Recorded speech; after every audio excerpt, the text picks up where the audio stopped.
Welcome to Falcon computer academy. मैं हूं केवल विजय और मैं आज आपको एमएस एक्सेल में पढ़ाने जा रहा हूं एक न्यू फंक्शन के बारे में। लास्ट फंक्शन मैंने आपको पढ़ाया था कि अगर हमारे पास डाटा कंबाइन लिखा हुआ है तो उसको हमने अलग अलग कैसे करना है, यानी हम चाहते हैं कि आमिर अलग हो जाए, अली अलग हो जाए और ग्राफिक्स अलग हो जाए। आज के लेक्चर में हम पढ़ने वाले हैं कि हम यहाँ पे हमारे पास नाम अलग अलग से हमारे पास हैं, जैसे फर्स्ट नेम अलग से है, लास्ट नेम अलग से है और उसके बाद कोर्सेस अलग से हैं। इन सबको ऐसे कंबाइन किस तरह से करेंगे, वो भी फॉर्मूले की मदद से।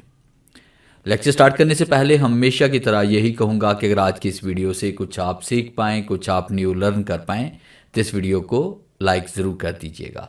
तो स्टार्ट करते हैं आज का लेक्चर।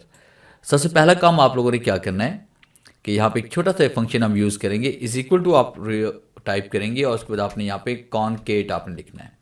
कॉनकेट टाइप करने के बाद ब्रैकेट ओपन करेंगे और सबसे पहले जो फर्स्ट नेम होगा उसको आपने यहाँ पे सिलेक्ट करना है। फिर उसके बाद आपने कॉमा देना है, इन्वर्ट कॉमा देंगे, स्पेस देंगे, इन्वर्ट कॉमा और कॉमा टाइप करेंगे। फिर उसके बाद आपने जो लास्ट नेम है वो आपने सेलेक्ट करना है।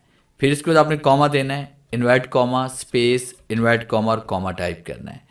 और फिर उसके बाद आपने क्या करना है, यहाँ पे अगर आप दरमियान में कोर्सेज देना चाहते हो, साथ में डैश, स्टैरिक या कुछ भी आप और देना चाहते हैं, तो उसके लिए आपने क्या करना है, यहाँ पे इन्वर्ट कॉमा देंगे, दरमियान में हम डैश दे रहे हैं, फर्स्ट कीजिए इन्वर्ट कॉमा क्लोज और उसके बाद फिर कॉमा देंगे। और फिर उसके बाद इन्वर्ट कॉमा, स्पेस और उसके बाद इन्वर्ट कॉमा, कॉमा और फिर उसके बाद आपने यहाँ पे कोर्स को सिलेक्ट करना है। फिर इसके बाद आपने ब्रैकेट को क्लोज करना है। जैसे हम एंटर प्रेस करेंगे तो आप देखिए यहाँ पे आमिर अली ग्राफिक्स। अब जैसे हम इसको ड्रैग करेंगे नीचे की तरफ तो आप देखिए तमाम का तमाम डाटा उस फॉर्मेट में आपके पास आ चुका है जिस फॉर्मेट में आप इसको लाना चाहते थे। यानी डिफरेंट कॉलम में लिखे हुए डाटा को एक ही कॉलम में किस तरह से आपने कंबाइन करना है, आज के लेक्चर में आप लोगों ने ये सीखा। उम्मीद है आज के इस लेक्चर में ज़रूर कुछ नया सीखा होगा। वीडियो अच्छी लगी है तो इसे लाइक कीजिए और अपने दोस्तों के साथ शेयर कीजिए।